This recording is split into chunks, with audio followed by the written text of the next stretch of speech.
it is. Ah, that's my girl. Hey, What's up? hey, hey, Like, I told her more than anything, our energy is what's gonna be what it is. But hey. this Period. period, they don't even know.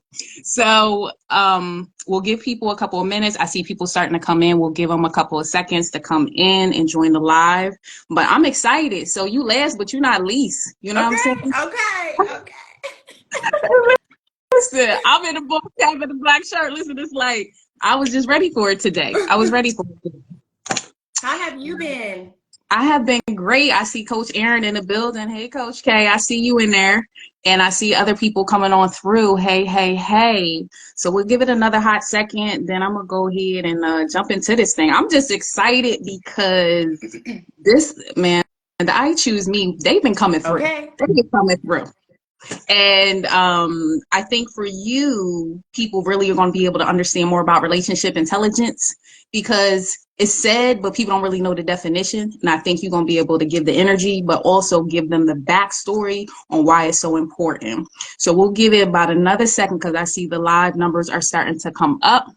But as I'm waiting, guys, I am Coach Jineen. I'm a mindset coach and a self-love expert, and I help ambitious moms to alleviate overwhelm and self-neglect so that they can experience more inner peace, more wholeness, more confidence, y'all, so they never lose themselves again. And as you're coming in, this is all based off of the book launch of my book, I Choose Me, which is also called The Guide to Never Lose Yourself Again. So this series was created, I started at the beginning of January, and this round 4. And we've been coming in around lunchtime for the last couple of weeks. And we've had some dope coaches talk about self-care. We've had Adia come and talk about joy.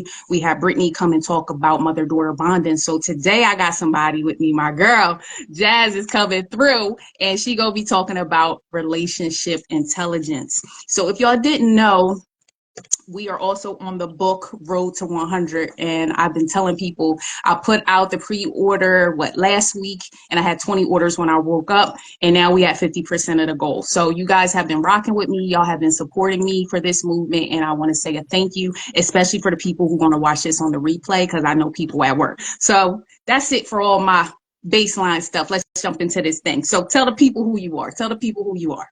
So, hey, everybody, I'm Jasmine Cruz. I'm a relationship coach. I teach people how to make their relationships their biggest flex by teaching them the love tank method and getting them to the place of relationship intelligence, which we will talk about a little bit I later. love that. I love that. And so that's when we lead me to the next thing. What is relationship intelligence? So that is a great question. And a lot of people they've been in my DMs asking me more and more about relationship intelligence. And where I first heard relationship intelligence was actually at church. Oh, okay. And the pastor was really kind of going into what that means for you and your household as a whole. So most of the time when people come to me, they have already been in a funk in their relationship and they are trying to figure out how to navigate that. And in my theory, if you were relationally intelligent, then you can negate an issue or learn how to navigate that issue. But relationship intelligence is more, it's almost like emotional intelligence. It gives you the ability to be able to grasp what's going on in your relationship and be able to take it from ordinary to extraordinary. But that means something different for each individual relationship. I want to emphasize that. It could be different between you and your mother. It could be different between you and your children. It could be different between you and your spouse. All in all, you all have to be relationally intelligent in order to be able to navigate your relationships. That was a whole beat. I call all that. See, I've heard a lot about emotional intelligence, so I was kind of thinking it may be kind of in the same vein. And I like how you said each relationship has its own way that you tend to it or water it so it can flourish. Okay, I love all this. I love all this. So you know how I do. What's your word of the year? My word of the year is actually family. My word of the Ooh. year is family. I went to church on New Year's and all I wanted to do was not fly. And PSA, for those who don't know, I am a flight attendant by trade, but all I wanted to do was not fly on New Year's Eve, and I had the opportunity to go to church. And my year is family because I have focused so much on the intimate relationships. I focused on married couples, and now I want to make sure that I spew the same energy into family while I also work on my own family dynamic relationships. Mm. I love all that. So, I've been telling people my word of the year is expansion, but I give people a little backstory because you know my vibe when my Yeah. voice changes, and how I be moving. But my word of the year is expansion, and it's very important to me to expand my territory with other people, with community, with my value, with pretty much anything that's in alignment with expansion is what I'm doing right now. And I was talking to Brittany when she was on the live, and I said, it's like a rubber band being stretched, and it's no purpose. Like the real purpose of a rubber band when it's in action is for it to be stretched. And I feel like I've been stretched out of comfort Yeah. zones. This is not that energy. Remember, I had my whole revelation at the retreat. And so I really think that the I choose me thing is a good movement of understanding what's going on with people. Because what I recognize from the last two master classes I did the last couple of days, there is a lot of people suffering in Oh, yeah. silence. And I did not really recognize this until they started saying it felt like a good personal space to let down. And so the I choose me movement was birthed from me saying I'm going to spread my voice and help those people because I too suffered in silence. And so building community and expanding my voice and expanding other people's lives and living in my purpose has been the thing. And I'm so glad I connected with you because, girl, when we was at the retreat, it was like, boom, there it is. So why don't you tell me what I choose me means to you? Well, that is, first of all, it's an amazing Thank title, you. and it kind of correlates with relationship intelligence. And let me explain. Mm-hmm. When our lives have been, when we grow up, we're kind of shaped and molded by our environments. We're shaped and molded by religion. We're shaped and molded by culture. We're going to school. We're doing all the things. We're doing the motions of things. And that's predominantly what our life is like. Right. We are in the motion of things, right?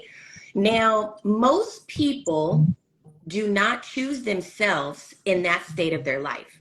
Okay? They're not choosing, we're not taught to choose ourselves young. We're not taught to choose ourselves. We're taught to go to school, go to college.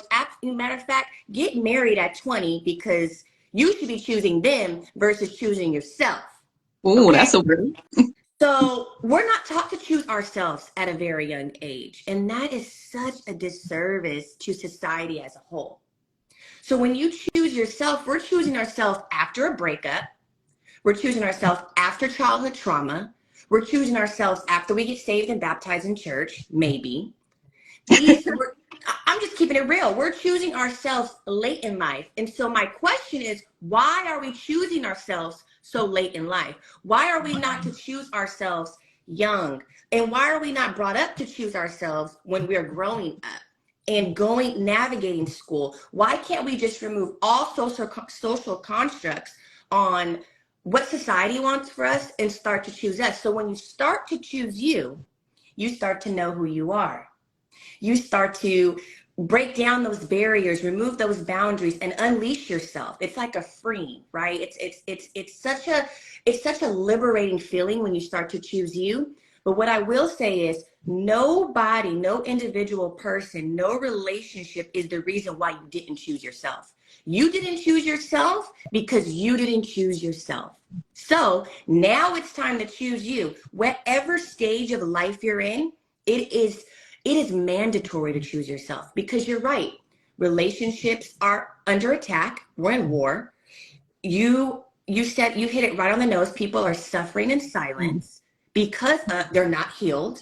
And Mm-hmm. then all of a sudden, you're starting to understand. Well, I'm going to choose me. Why is it we only choose ourselves when we're hurt? And then you Mm-hmm. can't even get through that hurt because it's more painful to go through the pain so that you can get the result that you need. I'm trying to tell you, it's like a scab, right? But you got to let it heal. And I think when you said it's like an unleashing, My logo is a butterfly. Yep. And, I'm always talking about the caterpillar, the cocoon, and the butterfly. But to come out of the cocoon, you have to spread your wings. That's another thing about expansion and why I feel like it was like a revelation for me.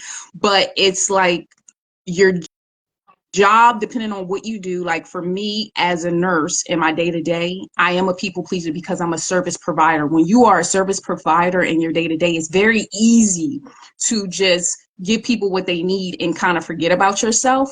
And I can also say, just growing up, it could be looked at as selfish if you choose yourself.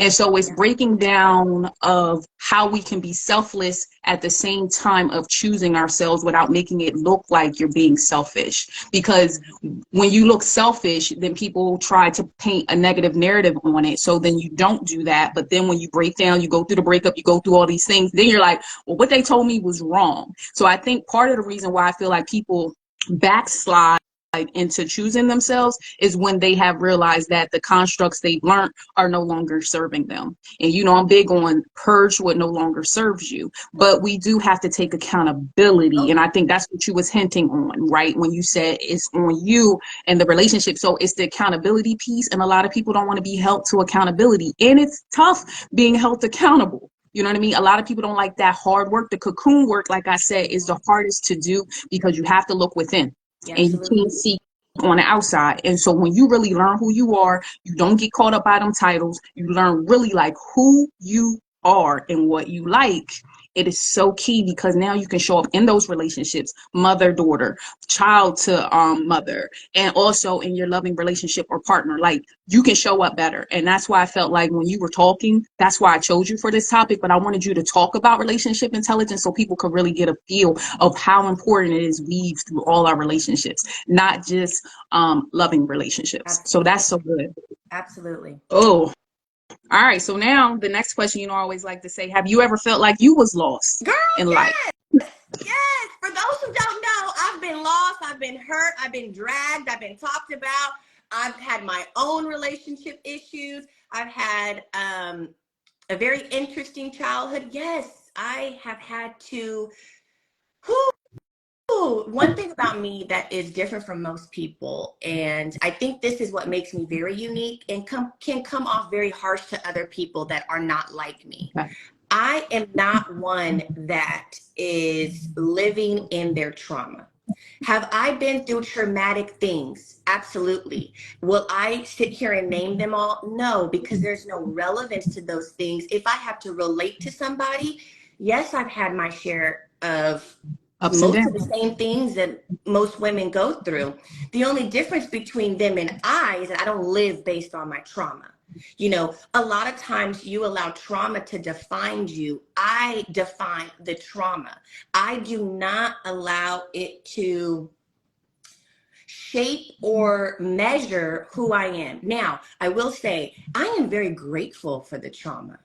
I am Ooh, come on now. so grateful for some of the things, most of the things that I've gone through. I was out of the house very young. And in that moment of time, I was just like, what the heck am I going to do? I would not be as independent. Well, mind you, my mom was very independent. So I learned a lot of my independence from her, from seeing her growing up, watching what a woman looks like being independent. So when I had to actually experience that and live in that, it really shaped me. Some of my church trauma, some of my friend trauma, some of my relational trauma.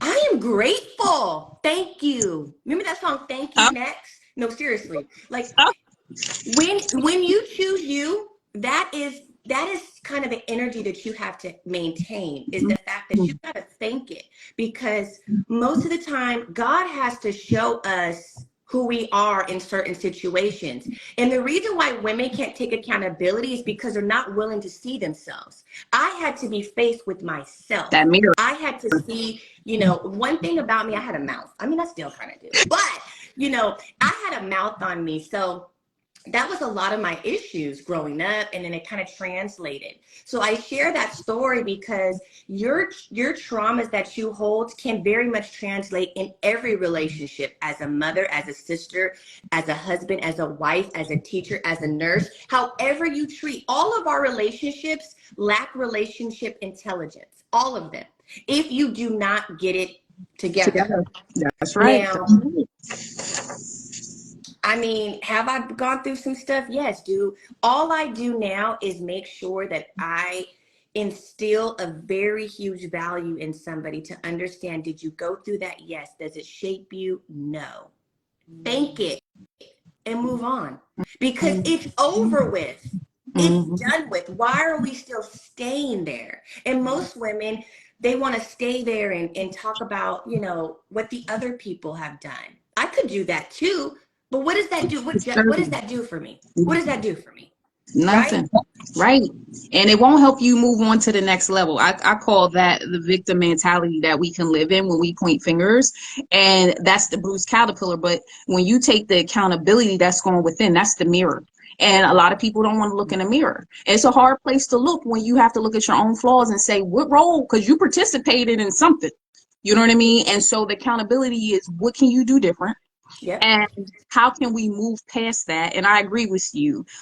It's sometimes hard to go back and talk about trauma because you're trying to move on to the next level. But like you said, to invite that space when you're in spaces with people who need to know where your beginnings were, to for them to have a relationship with you or an acknowledgement that I see you. Because a lot of times people don't feel seen, Mm-hmm. or they don't feel heard, and they want to know that somebody understands. That's the whole thing of suffering in silence. You feel like you're the only one because you're suffering in silence, so you're not talking about it, so you don't even know that there are other people. And so it's really important for people to know, in any type relationship that you're in, it's people that's been there, done that. And so get with those coaches, get with those people, get in therapy. I think that was huge. That was a groundbreaker for me to like unpack, Yeah. because I've been taught strong woman mentality of suck that thing up, keep going.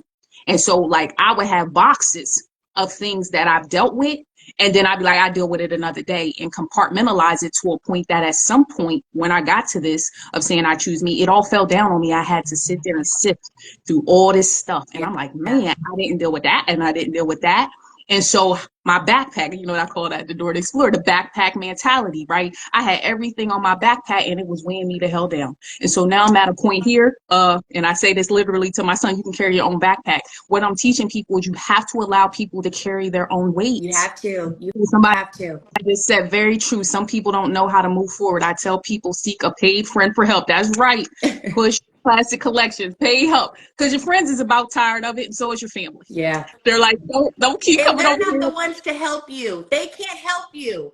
They are not the expert, and you're getting upset at them, and they can't help you. Yes, yes. Yes. And they normally want what's best for you, and they don't like to see you in that space. So at some point they may push you past healing, like pushing you faster than you want to go. And I think Yes. that's gonna save somebody too. I had Tanya Taylor on my podcast a while back, and it was called Purpose in Pain. She's an author, but she also talked about her very traumatic story. But when she was going through the mud, because that's what I call it, when she was going through the mud, people was trying to push her through her healing faster. And so the lesson she learned in that is take your time, but don't take all the time. So Yes. meaning go at your pace, but don't stay there. And so some people, when you're around your family, they be like, it's enough now. It's enough now.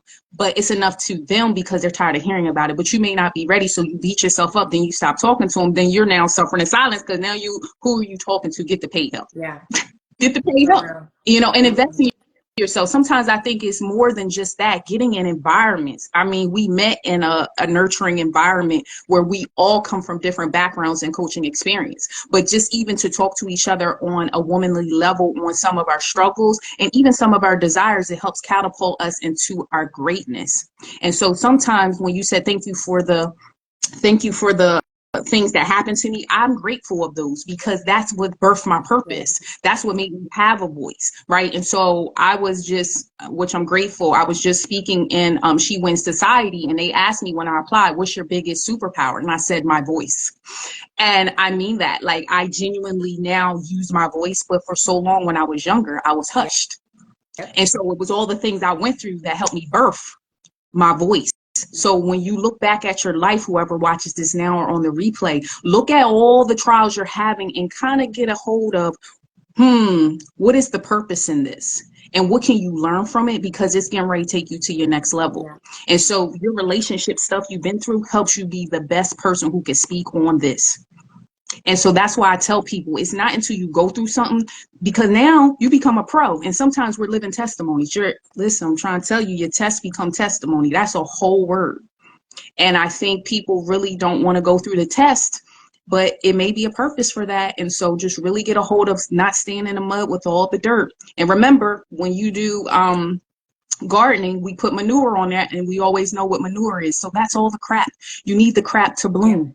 It is good for you so you can grow. And that's why I keep talking about blooming. You know, that's my framework. But things, when when a seed is put down in the ground, it's dark, it's dirty, and you're alone. It's until it breaks, but you grow roots first before you sprout out.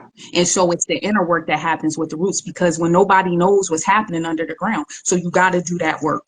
You So I have think to. that was so good. You have to. The work is the most important thing. The problem with our world and our culture is that people don't talk about doing the work. They just want to, well, first of all, the reels, the TikToks are really just showing A and Z. They're not showing the D, the H, the M, right? They're not showing all of those things in between. And one thing that you said about the backpack, right? Anytime somebody comes up on my flight, I must have did something on my phone because I don't know where them fireworks came from. We got sparkles. Anytime somebody comes on my flight and they can't lift their bag in the overhead bin, now mind you, if you're disabled, I got you. But if you are a capable person and you loaded your whole bag, you got your flat iron in there, you got all your things in there, and you can't lift it, I am not able to help you lift it for you. You have to do your own work. You have to do your own work. And if not, I'm gonna go ahead and check that bag, meaning you're not ready. What is up with these fireworks? Because I'm it's gonna a keep my hands message. down. I'm gonna keep my hands down. You're not ready to do the work, and that's okay. A lot of times people are not ready to start getting in and grinding and doing the work. I think a lot of times people are ashamed and afraid of evolving, and most of the time our friends and our family want us to be at a certain level. They want us to already be there. But that's not God's timing. And sometimes we're so accustomed to the timing of the world that we forget to go back and pray. We forget to go back and manifest. We forget to go back and sit in silence so that we can have clear direction to where we're supposed to go. Trust me, I'm from Cali. I'm all about grinding. But what I have to remind myself is when I'm going through doing the work, I have to be still. I have to take moments to release that pressure and do it on your own time. The last thing I want to say about something you said about not having a voice. I give so much grace to what I've gone through. And the reason I give so much grace is because the way people are raising kids or how people are raising, they probably didn't know any better. They probably, the only resource that where we were raised in, where majority of our trauma comes from is our childhood. They only can do, Keep going. That's the word. That's the they word. only can do what they had access to. They could only give us what they had access to. So we are in pain over things that were out of our control, but also were out of their control. Our parents, they only could give us what they could give us. So if they're telling you, you stay at a child's place, don't use your voice. If they're telling you, go have a seat, this is not the time and place, that came from a generation before that, right? So it's not like they're being malicious. It's not like they're doing it, to not give us a voice. Our perception of that reality Could be. is, I don't have a voice. So you stop talking, you stop using your voice in certain, and all they were, they just didn't know any better. And I don't always give grace to every situation, but I'm trying to understand the dynamics of where we come from and why we act the way that we act and why we operate the way that we operate. Why we have, my core values are be healed, be heard, and be loved. Like, you got to be healed in order to be heard, because you wouldn't be able to use your voice appropriately anyway to be loved, to Yes, be come quite on. frank. Mm-hmm. So we have to come from a level of understanding and really understand the why behind things and give a little bit of grace so that your healing process can go through. You can't heal over a perception, because Yes. some things are not reality. Some things are what you made reality for yourself. Yes. You gotta be truthful and authentic and honest about what you're healing from so that you can choose you, but you gotta choose you authentically. Mm. That's a word. That's a word. And they coming in the comments. That's a word. That's a word. I think that is that. Listen, that's a mic drop. I ain't even got nothing else, because the next thing is, what's one thing you would go back and tell your younger self, but you done already gave the word. All right, so we're gonna keep this thing pushing like I always do. 3 tips that you would give people on their journey for choosing themselves, but also relationship intelligence. Give me your 3 tips. What's your 3 tips you want to leave them with? My first tip is to be a forever student. Mm-hmm. To be a forever student for yourself, to be a forever student. Always be willing to unlearn and relearn. It's okay to evolve. It's okay not to have all the answers. Be a forever student. Okay. My second tip is love will save us. Mm-hmm. Love will save us. That is something that I have always implemented in my business since I started in 2016 with merchandise. But love will save us. And my third tip is there is so much power in prayer, the process, and the progress. There is so much power in the prayer, the progress, and the process. Say it one more time, because that's a mic drop. There Do it is so again. Power in much the what? power in the prayer, the progress, in the process. Mm. So much. Mm. Be good to Triple yourself. P. Well, actually, the quadruple P, because it was power. So power, prayer, progress, You know process. I passed math, girl. You know last semester I passed math, okay? Okay, I was I like the scared, 4 but I P's. got through it. I love it. I like the 4 P's. All right. So, wow. I'm taken back. You given a whole word.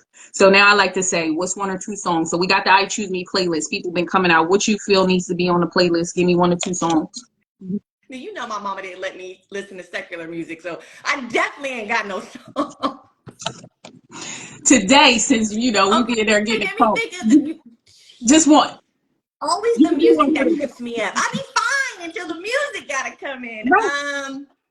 right. What's your go-to song? What you getting crunk off now? What you doing?